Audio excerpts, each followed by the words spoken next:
વિચાર આવ્યો કે આપણે કે ભગવાને ઘણું આવ્યું છે તે થોડું અન્નદાન કરીએ, થોડું ધર્મ કરીએ. ઘણાને બે પ્રકારની શંકા હોય. ઓ આનું તો ખોટી છે અને ઘણાને એમ થાય કે આપણું તો વધે. આ ભ્રમ છે, ભ્રમ જ છે ને. ઘણાને એમ થાય કે આપણું તો ઘટશે અને ઘણાને એમ થાય આપણું તો વધશે. પણ તમે નજર તમે જુઓ, જેને આપ્યું છે એનું વધ્યું છે. બતાવો તમને દાખલો બતાવો, 100 બહારનો દાખલો બતાવો. તમે જમીનમાં મકાઈનો દોડો વાયો, જે દોડો બન્યો કે ના બન્યો? બન્યું. દોડા પાક્યા ના પાક્યા? પાક્યું. તમે બેંકમાં પૈસા રોક્યા એટલે વ્યાજ મળે કે ના મળે? મળે. તો એ લોકોની શંકા છે કે જો આલે તો ઘટી જશે, આલે તો ઘટી જશે અને પાછું રટણ કરે, ઘટી જશે એનું ઘટી જ જાય. શાસ્ત્રનો આ યુનિવર્સનો નિયમ છે સાહેબ.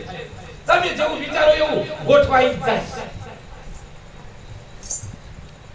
અને ઘણા તો ભગવાન ઉપર શંકા હોય. લ્યો ભગવાનની શંકા, ભગવાન ઉપર શંકા. ઘણા એમ થાય કે ભગવાન ચોહ ચિંતા, અલ્યા તારી જીભ ભીની રાખ, તારી ઓખો ભીની રાખ. તું જણ્યો કે આટલો મોટો જો પછી અમુક લિમિટ પછી તું આગળ જો જ નહીં. તમે વિચારજો પણ આટલું મોટું કિડની આ સ્વાદ ઉપીના કેટલું બધું બનાવ્યું છે. એક આલુ જો બેટરી લો થઈ જાય તો આપણે ફટાફટ પેલું માકાટ લઈને પહોંચવું પડે અને એ વખતે માકાટ બનાવ ફટાફટ.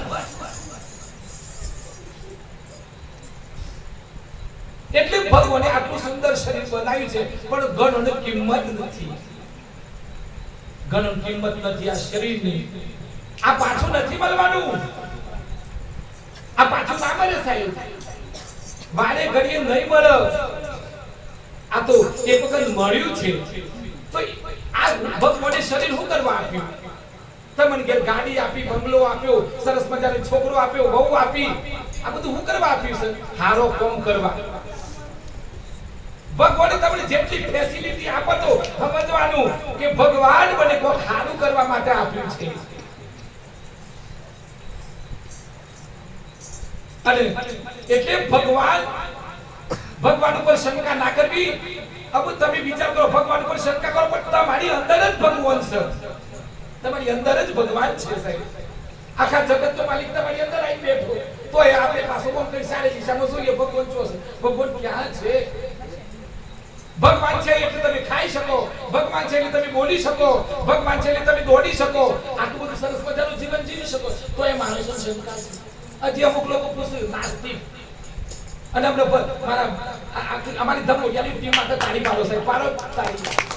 હું ભજન ગાયું સાહેબ.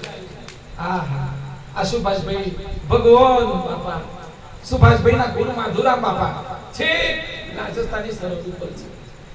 એમની ભક્તિ, એમનું ભજન પાકી ગયું સાહેબ. એમનું ભજન પાકી ગયું સાહેબ. ભગવાન તમારું તમે ખોય એટલે તમારું લાલ ગનો રેગનો ખોય, બટાકો ખોય, પાણીપુરી ખોય, વડા ખોય તો એ બધાનું લોહી તો લાલ જ છે. લ્યો કોઈનું એવું જોયું કે કારું હોય એવું હોબડી ને બધાનું લોહી લાલ. ઘણા ચિંતા કરે. જે ચિંતા કરીને કોમ કદાપી ના થાય સાહેબ. પેલી દીકરી 18 વર્ષની થાય પરણાઈએ એટલે મા બાપને ખબર હોય કે આ દીકરી હોય પરણાવું છું એટલે એ દીકરી સુખી થશે.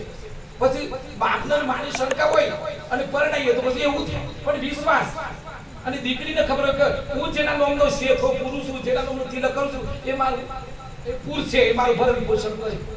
પણ એ શંકા હોય તો જીવન હલકું જાય જ નહીં. તન, મન અને ધનથી તમે સમર્પિત થઈ જાવ એટલે એને કામ કરવું જ પડે. જેને જેને તન મન ધન ગુરુને અર્પણ કર્યું, જેને ભગવાનને અર્પણ કર્યું એનો જીવન સુખી છે. તમે જુઓ વાયરસ આવે તો જ દખાશે.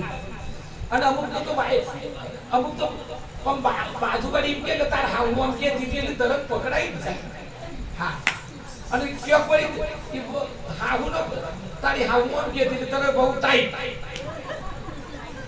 અને કોકે કે તાર તમારી બહુ આમ કે દીધી એટલે પાછો હા પછી હાઉ ટાઈટ થઈ જોઈએ. કોઈ દાડે પરિવાર ફેરાઈ જાય નહીં કરવાનું.